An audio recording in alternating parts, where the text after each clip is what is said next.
Greetings, loved ones. Every year, there are tens of thousands of new child victims of sexual abuse. And while some say that these people grow up and never fully recover from sexual abuse, many professionals believe that abuse survivors do get over their abuse. Today we're going to talk about victims of sexual abuse and ask the question, do they get over it? Help us get these messages out. Please subscribe to our channel.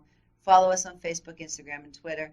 Hit the like button and the notification bell, and please share these messages with others. I keep saying this over and over, but the reality is you could save a life. Adult survivors of child abuse do not necessarily show any dysfunction due to the abuse they experienced. The earlier an abuse survivor deals with their abuse, the better their chance for a full recovery. The two key components in recovering from sexual abuse are dealing with the effects of sexual abuse and preventing further abuse. Depending on the situation, an abuse survivor may be focused more on one, the other, or both. So let's talk about issues for the victims of sexual abuse.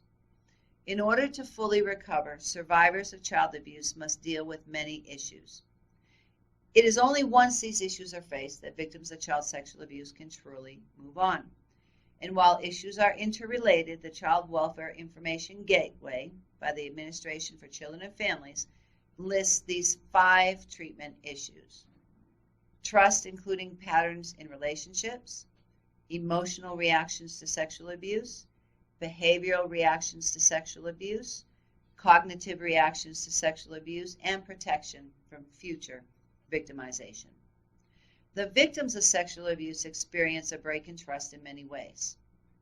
Trust is broken not only by the abuser, but by those around the abuse survivor as well.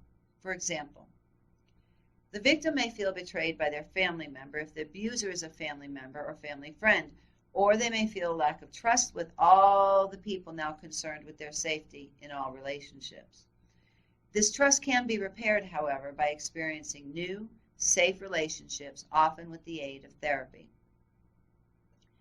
An emotional reaction to sexual abuse is absolutely normal, but is something with which child sexual abuse survivors must deal. Victims of sexual abuse, they often feel responsible for the abuse and guilty about the abuse, even though it was not their fault. They may have a damaged sense of self and self-esteem. They may feel like damaged goods, and they may have anxiety and fear around all aspects of the abuse. Both child and adult sexual abuse survivors can work through these emotions through therapy, and behavioral reactions to sexual abuse are also normal and can be treated. A common behavioral reaction is an overly sexualized behavior. Victims of sexual abuse may dress and act overtly sexual, even if they are children. Sexualized behaviors affect a child's life negatively, especially with their identity, and can increase the likelihood of future abuses. Other behavioral problems associated with sexual abuse include aggression, running away, self-harm, cutting or burning, criminal activity, substance abuse, suicidal behavior, hyperactivity, sleeping or eating problems, toileting problems, and wetting the bed. Behavioral reactions to sexual abuse can be overcome by sexual abuse survivors. Sometimes, though, it requires additional treatment if a behavior has become overtly problematic, such as in the case of substance abuse in adult survivors of child sexual abuse. So you're a survivor of child abuse, and you ask the question, am I getting better? While it can seem like getting over child sexual abuse is impossible, that is not the case. According to the New York City Task Force Against Sexual Assault, survivors of child abuse can check off items of this checklist as they progress towards recovery. I acknowledge that something terrible happened to me. I am beginning to deal with my feelings about the assault.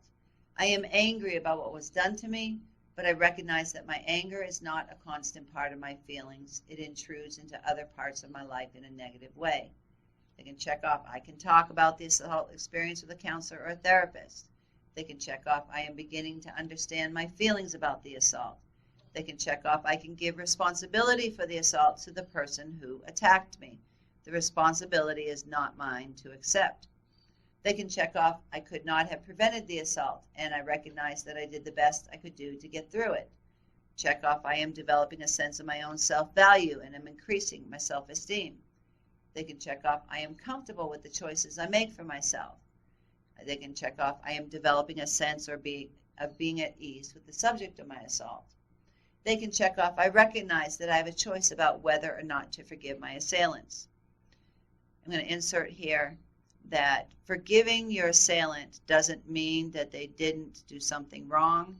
It doesn't mean their behavior is excused.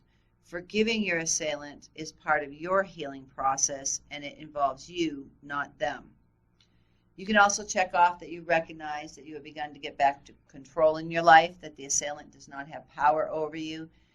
And the last one, I recognize that I have the right to regain control over my life.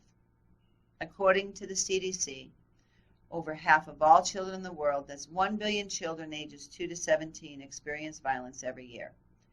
The question is not if you'll encounter a victim of violence. The question before God is, what will you do when you do encounter them? You could be the person who saves a life. Micah 6:8 says, He has showed you, O man, what is good, and what does the Lord require of you? To do justice, love mercy, and to walk humbly with your God. You're called. We are all called to be champions for justice. If you're a victim of violence, listen to me. There is a way out. You're not trapped. It's not your fault. No matter what they say, abuse is not love, and you are not alone. If you are suffering violence, reach out to someone today. If you find yourself in a dangerous situation, call 911 for help. If you know of a child, this is so important. If you know of a child or other person suffering abuse or violence, tell the authorities. In our next episode, we will talk about coping with the emotional stress of the legal system when your child has been sexually abused. Until then, God bless you.